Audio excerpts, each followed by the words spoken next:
Ladies and gentlemen, welcome to the Mailbox for the 5th of May 2014. My name is TotalBiscuit with today's viewer Q&A. You can email in mailbox@cynicalbrit.com. That's mailbox@cynicalbrit.com with topics for future shows. The game in the background is 2012 Syndicate by Starbreeze, a game that was considered a misfire for otherwise a very good studio, although the reason I considered it that is because of the vomit-inducing FOV that was not alterable at all back in the day. However, it was later modded, so I was able to get it up to 95, which is much more playable. Still a bit of mouse acceleration here and there, but nothing too terrible. And of course, as you can probably notice in some of the footage, it's clearly not designed for 95 FOV. There's clipping on the arms, but I don't care because it's playable. And frankly, aside from it being highly linear, at least in the early stages, it's not actually that bad a shooter.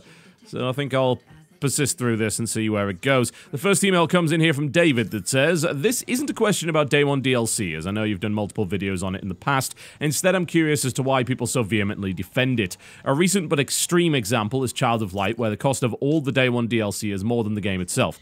This DLC contains power items, skills, characters, and quests. Following its release, I noticed a decent amount of people defending the inclusion of Day 1 DLC. Do you have any insight as to why people are so willing to defend these practices?" Alright, well, I can play devil's advocate in favor of Day 1 DLC for a little while and explain why, if I were that kind of person, I would agree with the inclusion of it and indeed defend it. And the first most obvious thing is that people tend to defend what they invest in. If they're the kind of person that's bought Day 1 DLC in the past, or indeed they just happen to have purchased this game, maybe they pre-ordered it, they're invested in being right. So they will defend every aspect of the title because to not do that, in their minds, would be to be wrong. Which, unfortunately, isn't really the case, and I think that there are plenty of ways that you could turn a person like that into a discerning consumer, especially after they've been burned a couple of times by subpar Day 1 DLC. That's the more petty reason, I suppose, why you defend that kind of practice. The more practical reason, which actually has a decent degree of merit, is that not all Day 1 DLC is created equal, and Day 1 DLC is helpful since it can generate an extra chunk of change at bare minimum effort. It has very high ROI, return on investment. If you look at Child of Light DLC as a prime example, you see that a lot of the things they're selling would have required no effort whatsoever to produce. We're talking about things like the Stardust Pack, which is an assortment of permanent buffs, the Faceted Oculi Pack, which are a set of gems which you can actually socket into your character. Again, these are all in the game already, and you're basically paying to cheat when it comes to this. Indeed, the only piece of DLC for Child of Light which would have required any reasonable amount of effort to create would be the Golem's Plight Pack, and that's also the one that I disagree with the most. Now, when it comes to independent developers, it can be beneficial for them to release this stuff fairly early on to give themselves an extra little bit of a boost. Now, you can argue that that stuff should be included in the game, and I frequently do. However, an argument can also be made that by offering additional value adds to the product, you are giving choice to the consumer by saying, look, the standard edition is $15, which is very true in terms of Child of Light. However, you can pay a little bit extra if you want to support us, if you want to get a little bit of an extra boost. That's good for them. It's, in theory, good for the consumer, and that's what a lot of people think. It's like, oh, well, why does it matter? I'm getting something a little bit extra, you're just getting the game, it's not like it took anything away from the game, and that's, for the most part, usually a misconception, because yes, it more often than not is content taken away from the game. If you look at, say, the Golem's Plight Pack for Child of Light, that is an additional companion and a quest that's associated with it. They also throw in a couple of extra gems just for the hell of it, which again took no effort, but an entire character and a quest associated with it, which is locked unless you buy it. Now, that very much is taking away content that had to have been developed prior to release. I've said this many times before, I've said it for years as well. I mean, if you go all the way back to things like the Street Fighter DLC that was found on the disc when it came to Street Fighter X Tekken, I mean, Capcom was fairly notorious for that kind of stuff. I have said time and again, if it's pretty much done before release and it's actually on the disc and it doesn't require a significant amount of effort to actually finish it off, then it should be included with the game. There's no doubt about that. You shouldn't be locking away content on the disc for people that pay extra. That's ludicrous, and it applies to digital releases as well. Look, if you finished it before the release of the game, put it in the bloody game and release it. It's not that hard, especially when we're talking about games that are patched on day one with God knows how much additional content. We've got past the point where a game going gold is actually that relevant, and almost all games have day one patches, whether it be for content or simply for bug fixing and things like that prior to release. Some people that defend this level of content want to be able to buy a sort of premium product, and they feel that they have purchased the deluxe edition and maybe got one up on other people. This is especially true with multiplayer games, less so with single-player games. It takes a special kind of pride and silliness, I think, in order to say to someone, oh yeah, you know, I got the better version than you did when it came to a single-player game. It's definitely understandable with multiplayer games, whether it be to get, say, additional content in the worst-case scenario, or things like additional skins in the least offensive scenario. So there are people that want the edge over others, and they will willingly pay for that.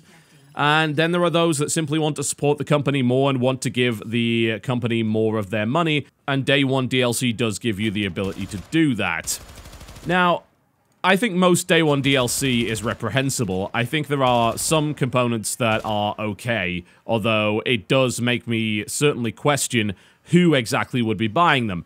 Child of Light's a prime example. Child of Light is a very easy game. Unless you turn it onto the hardest difficulty, you will not find much of a challenge in Child of Light. That I can tell you from playing it. So the idea of buying into extra gems and buffs and things like that is kind of ludicrous, considering that there is no reason for you to buff your character anymore. And it is only about a 10-hour to 12-hour long single-player RPG that probably only bears about one playthrough. Why you would want to pay to cheat in games like that, I cannot imagine. But it's also worth bearing in mind that in this case, the chances are that's fairly harmless. That said, you can also make the argument, as many of us did with Dead Space 3, that we don't trust the company not to mess with the balancing of the game in order to encourage people to purchase these items. It's a single-player game that costs money. So you shouldn't be selling microtransactions within that game. Ubisoft's been doing quite a bit of that lately. EA's, of course, done a bit of it as well. It's really, really grubby to find it within a $15 game that certainly looks like an indie title and kind of has that indie spirit, but in reality was actually developed by Ubisoft Montreal. But I would say in the case of Child of Light, that stuff is harmless, and if I were defending Day 1 DLC, I'd say, look, why does it matter? It's not like it took any extra effort. This stuff is there to buy if people want it. You don't have to buy it. There's nothing forcing you to buy it, and they're just trying to make a little bit extra dosh on the side. And then they'll make the argument that, look, we wanted to support the development of these kind of games. We want more of these games to come out in the future. We want to make sure this is a success, so we want to throw as much money at it as possible, especially considering it's got a very low barrier to entry in terms of the price. It's only a $15 title. So those are some of the arguments you can certainly make in favor of Day 1 DLC, and I think the cosmetic stuff is ultimately harmless, as was explained actually by the Dungeon Defenders developers. The cosmetic DLC that they made for that game is just the art department, and when it comes to porting, say from a different platform or doing bug fixing, the art department can't really help there. So it's fairly harmless to offer that kind of stuff, whether it be as a pre-order bonus or as Day 1 cosmetic DLC, and I can accept that, but anything game-changing, anything involving content like, say, the Golem's Plight, which was, I believe, available on Day 1 of release, is, in my opinion, frankly reprehensible, and I don't see a single reason why that shouldn't have been included in the game from the outset. This one comes in from Max that says, in previous videos you've expressed a firm disapproval of the rapidly emergent cow clicker genre. Do you merely see a problem concerning the terminology, as in it not being a game, similar to walking simulators, or do the issues run deeper? Would it not be fair, despite our own dislike for such nonsense, to acknowledge it as a legitimate form of entertainment that obviously tons of consumers are willing to invest in? Is there even a hint of potential to be found, or would you describe cow clickers as universally bad, concerning, or damaging? Mostly I would. Like a pure cow clicker, I would, absolutely. This isn't just simply a lack of understanding or tolerance when it comes to people liking things that I don't like. Cow clickers in general are barely video games, and are more often than not designed in such a way to be commercially exploitative, sometimes of very vulnerable individuals. Over the last few years, many of these games have been aimed firmly at children, and have ridiculously large amounts of currency that can be bought. and are designed to be exploitative in such a way that a child will beg their parents over and over again to allow them to buy these types of currencies in order to boost forward in the game, or even worse, are designed to be manipulative and deceptive and trick a parent and child into actually buying this stuff. I'm hardly just making this up. This has become such a problem that EU countries are starting to legislate against it, and Apple itself has had to take action against developers that have created games like this and offer things like refund policies. They even made alterations to the way that the store worked to try and ensure that it wasn't possible for a child to actually buy currency without their parent knowing about it. So that's one of the reasons why I dislike it. In terms of a game itself, it barely is one. I think these time management aspects of these titles can be incorporated into real games. I mean, hell, if you go back in time to web games like Planetarian that many of us were playing in the late 90s, they had plenty of time management aspects, but they were still video games where you made real decisions and there was an actual degree of challenge to them. Many of these titles strip almost every aspect of challenge out of the game, and I've said it before, if a game doesn't have at least some form of failure state, whether it be a strict explicit failure state, i.e. a game over screen, or an implied failure state where you can actually make a decision which will cause something bad to happen within the game, then you can't really consider those titles games in the first place. And I really feel that these titles are not only designed to be predatory, but they are also really selling this vision of video games to the next generation, or indeed often older demographics that just start playing these because they don't know any better, that is completely lacking in any sort of artistic merit and credibility.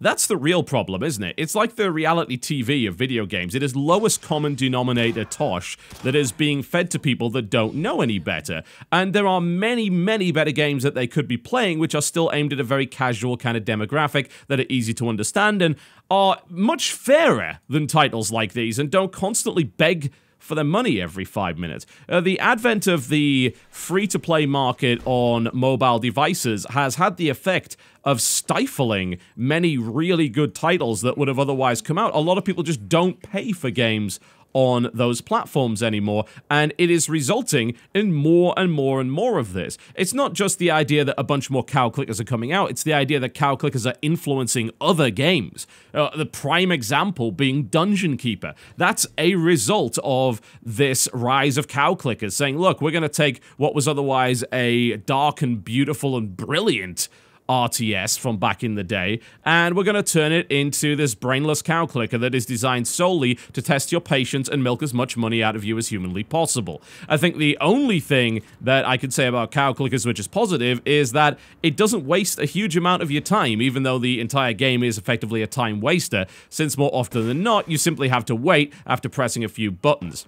I think that it is cheap personal gratification. These titles are designed almost exclusively around the principle of the Skinner box. Press the button and food pellets come out. They offer no actual stimulation, no challenge. They don't allow for player creativity. I really do think there are a lot of reasons why you should dislike it. And it's similar to saying, oh, I don't like Call of Duty and I don't like what it does to the games industry, that especially for the last few years, I think there was also a legitimate argument that said, look, I understand why you might like Call of Duty and I get that and it's legitimate that you like it and I'm not going to dispute the fact that you like it or that you should like it, but look at what it's doing to the industry. I think it's hard to argue that games like Call of Duty had significant effects on the games industry that were not good, and I feel right now that the bigger enemy is indeed the cow clicker, the time management game. As for the positive aspects that could come out of that, well, they kind of already have. Like I said, many mobile games incorporate elements of time management while actually still incorporating a challenge. Good. I'm okay with that. Again, that's a principle that goes back to early 90s web games, maybe even further back than that, where there was that element of persistence, and they were not games that were designed to be played for hours on end, but you would revisit them frequently throughout the day. I think that's entirely legitimate. It's fine. It fits with many people's lifestyles, but you can use that and still create an interesting game. And these cow clickers are anything but that. They are designed to milk money out of people. They are carefully crafted and calculated pieces of psychological manipulation. And that sounds a little bit extreme, but that's exactly what they are. They are laden with those kind of hooks. This is a science. And I just prefer that that science be used for good, to create good titles that are stimulating and interesting and have artistic integrity. And the cow clickers don't at all. This email comes in from Joshua that says, what's your view on breaking review and news embargoes? For game review, should you wait until the embargo date to publish your review, when the game is already available and selling on physical and online stores? Between breaking the embargo versus maintaining a good relationship with publisher, which side will you take? What's your opinion? What's your view on the different outlets choosing either side? The second situation is, what if other sites, such as big gaming sites or outlets, broke their review and news embargo? Should you follow or wait? That's an interesting industry-specific question that I decided to include because it lets me talk about what an embargo actually is and clear up a few misconceptions. So to a lot of people, embargo means they're not letting the information get out. They're doing this to try and hide information. They're trying to sell as many pre-orders as possible prior to this game coming out, and the fact that there's a release day embargo means that this game's a stinker and they're trying to hide it. Not always true. Sometimes true, but not always true. Embargoes are primarily used, not in fact to censor press outlets and deceive the consumer. They're actually used to allow enough time for the various outlets to adequately complete their reviews and pieces of video coverage and be ready to go and release around the same time. It's actually an aspect of fairness for the most part, because if you didn't have that, then the main concern is to get your video out first, or your article out first, because that's when the lion's share of the traffic comes in. Gaming consumers want the information as fast as possible and will devour any kind of information about the game that they're interested in, whether or not it actually be legitimate, accurate, or indeed unbiased. If review embargoes did not exist, then what you would have is people racing to be first at the expense of accurate information, at the expense of quality.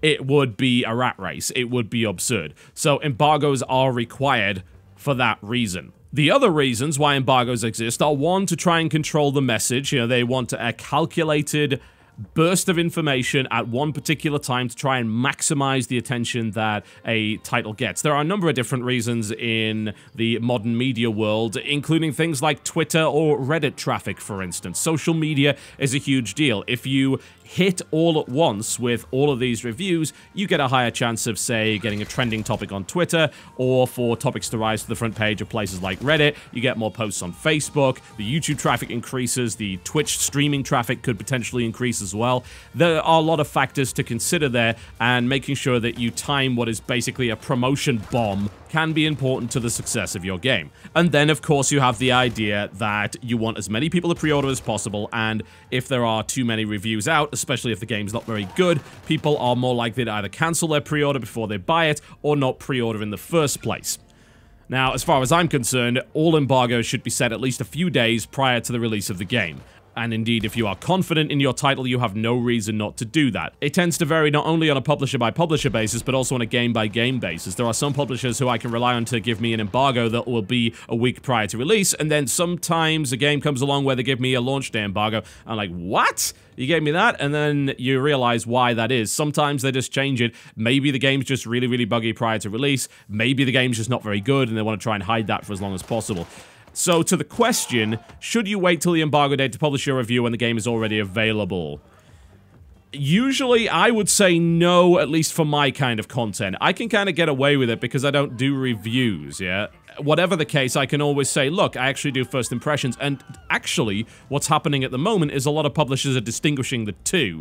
I'm being given information by companies that says, well, the full review embargo, that's for this date. However, if you're just doing first impressions, you can actually release it earlier, because they have the opinion, of course, that a first impression carries less weight than a full review. Also, once the review's down, that's probably it. Most outlets don't revisit the game, so they want to make sure that review is as good as it's going to get, because once that's out there, that's it. There's nothing you can really do about that. So no, if the game's already out, then I wouldn't wait for an embargo date. There's no point, because there's people already streaming on Twitch. Basically, they're eating my lunch at that point.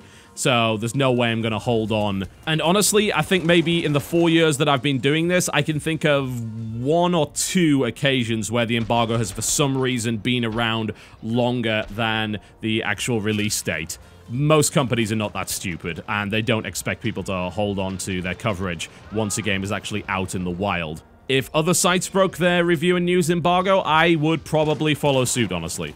The reason you hold on to an embargo is, one, you want to make sure that you don't piss off the publisher, and secondly, you also want to be respectful to other outlets, because while they are your competition, it is not really a good idea to antagonize them, and frankly, it's just disrespectful. There's no reason to act unprofessionally in that situation. However, if people are doing it already, then you might as well follow suit at that point, because otherwise you're just losing traffic and the cat's out of the bag. It wasn't really your fault, and a publisher is not going to blame you as long as you weren't the one who did it in the first place. I've certainly never encountered a situation where I've had to do that, where someone's broken embargo early and I followed suit because other people are following suit, where I have had a publisher come and say to me, what the hell are you doing? Why did you do this? I've never had a single publisher in the 4 years of me doing this actually say to me, you have screwed up when it comes to an embargo. So, yeah, if other sites have done it, absolutely, I would follow suit, no question about that. My duty is to the consumer first and to the publisher second, and I have not encountered any kind of crazy publisher that has ever condemned me for such a situation. All right, folks, that's me done for the day. Thank you very much for watching the Mailbox, and I'll see you next time.